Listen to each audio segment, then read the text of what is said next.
When it comes to falling in love, the assumption would be that we fall for the people most capable of meeting our needs, most reflective of our desires, our basic values, and our belief systems, and most compatible with what it is that we require from our lives. And yet, in reality, this is very seldom the case.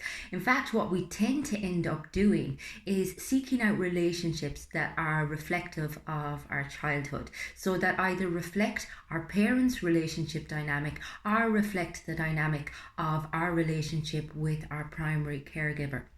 And I've talked quite a bit about attachment style in previous videos, but just to give a quick synopsis, basically attachment theory, which comes from Bowlesby and Ainsworth, suggests that the I suppose the care that we were given in our childhood paves the way for our ability to feel secure in adult relationships. So if we had a very safe, secure upbringing, then we assume that the world is going to be the same way, and we tend to have very healthy relationships. However, if we had a parent who was very withdrawn, who didn't give affection easily, then we will be seeking that in our adult relationships, and yet we'll end up being with somebody who is unable to give us the affection that we're still looking for, and so we'll repeat the cycle. Likewise, if we're with a parent who is very domineering, who is very aggressive, despite the fact that we hated it in our childhood,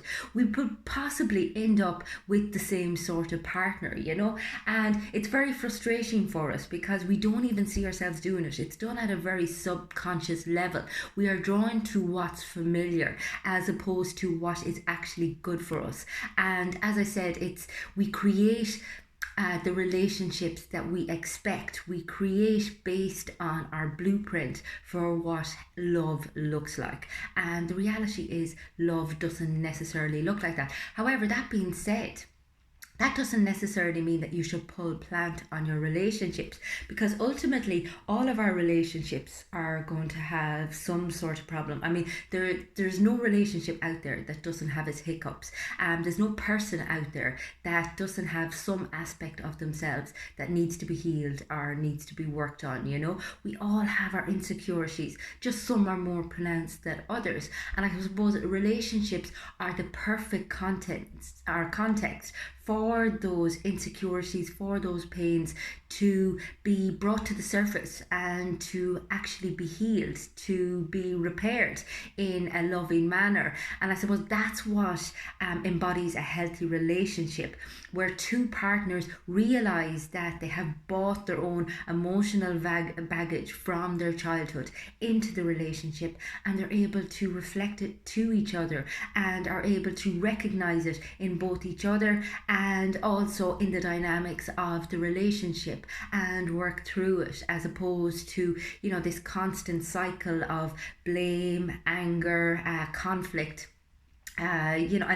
which never stops, and really, really high frustration, because as I said, we often don't even recognize the fact that we are playing out our childhood relationships again, and the level of frustration we feel for our partners when they don't, I suppose, live up to our expectations, because it's immense. It can cause an awful lot of issues between couples. But if you can recognize, I suppose, some of the elements that you need to work on and can discuss them with your partner, and likewise if they can do the same, then there can be a symbiotic healing. It can be very much a mutual growth, and some of the growth can be done individually, some of it can be done as a couple, but it's that level of vulnerability, that level of awareness that relationships flourish on. It's not that crazy chemistry at the start.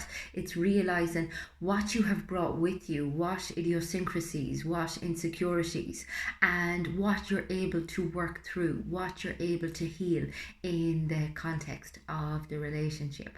If you feel that you are struggling in your relationships as a result of some of the conditioning of your childhood, get in touch with me on the website. It's fundamentals.ie. You'll also catch me on Facebook and Instagram. Both of those pages are called Fundamentals, and I do regular content on my YouTube channel, which is Fiona Feely, so go check it out. I'd appreciate a like, a share and a subscribe. Hope everyone has a great day.